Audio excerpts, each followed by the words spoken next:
Americans read and trust what they want from those they choose to hear from and read from. A very different reality than the jolly old days of big lie media. Let the market decide the winners. Let the people choose. That is, after all, the spirit of America. Joining us now in studio, someone who's also seen some of this firsthand, Rob Bluey. He's the president and executive editor of the Daily Signal. Rob, I remember you had some fun run-ins with the pool feed back in the Trump White House. You remember those days? I certainly do, Chanel. It's great to be with you. There have been so many times that I feel that the Daily Signal has come into conflict with the White House Correspondents Association. I really applaud you calling them out and presenting an alternative vision for what we should do. First and foremost, to your specific question, there was a time in 2020 when Vice President Pence was traveling to Florida, and the Vice President's office couldn't find anyone from the White House Correspondents Association to accompany him as the pool reporter. Now, a pool reporter is somebody who goes along and files reports throughout the day about what's happening on the trip, what the Vice President might be saying. And because of this situation, they reached out to the Daily Signal and asked if I would like to serve as the pool reporter. And I, of course, was honored to do so. It was a great experience. I followed the instructions that the White House Correspondents Association president gave me.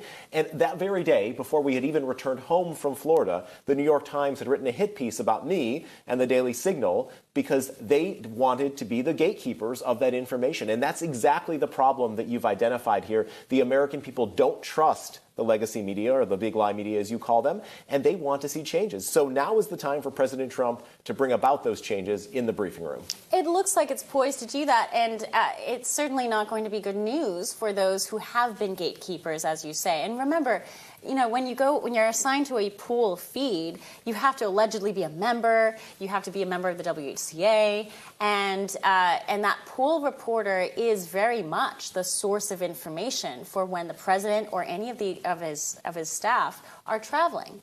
And I remember too looking at being part of Rose Garden events. And the pool feed would actually edit out certain parts of the event that probably would have been very interesting, but the rest of the world had no idea that happened.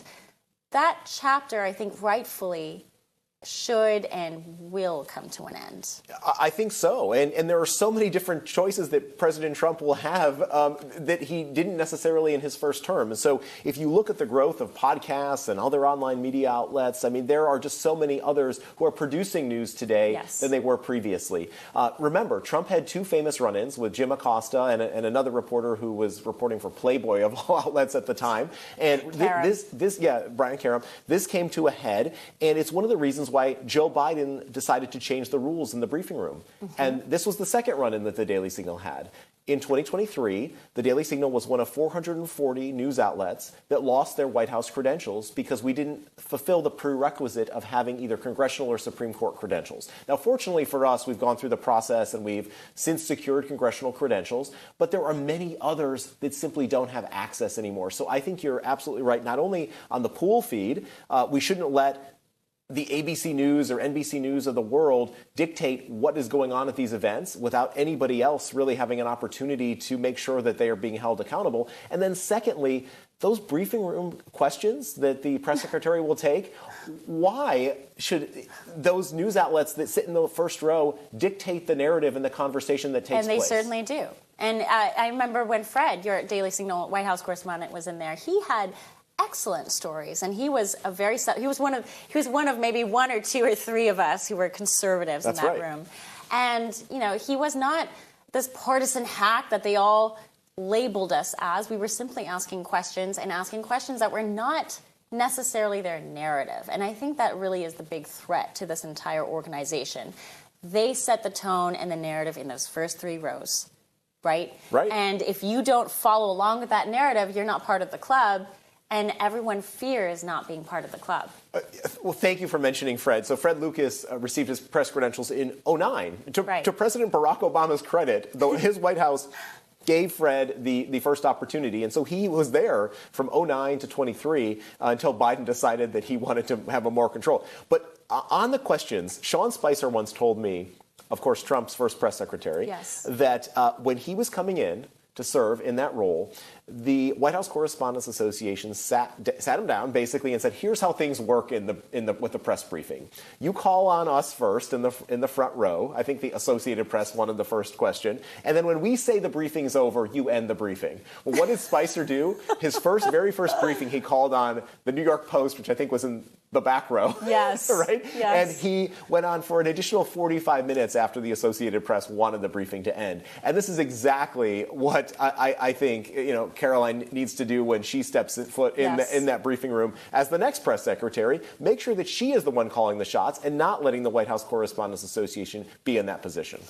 They're such bullies. I saw that. You've seen it firsthand. We've all seen it firsthand, especially if you're not one of the club members. But again, this new media age should be frightening to the establishment media, the big lie media folks, because the numbers don't lie. The numbers are really going to set a different tone and a different pace in news gathering and news distribution in the future. I'm curious what your thoughts are. How do you think the media landscape is going to substantively change in the next 3-4 years as you have podcasters superseding guys like CNN?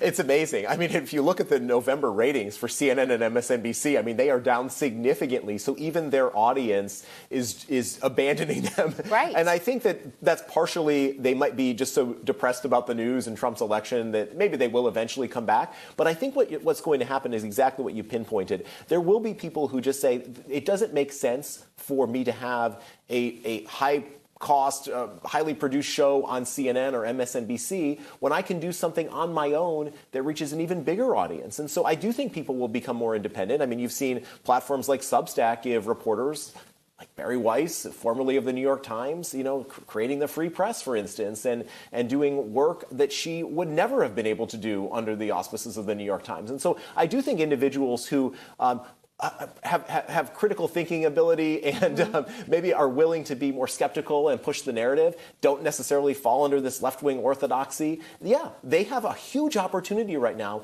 because the American people don't trust legacy media.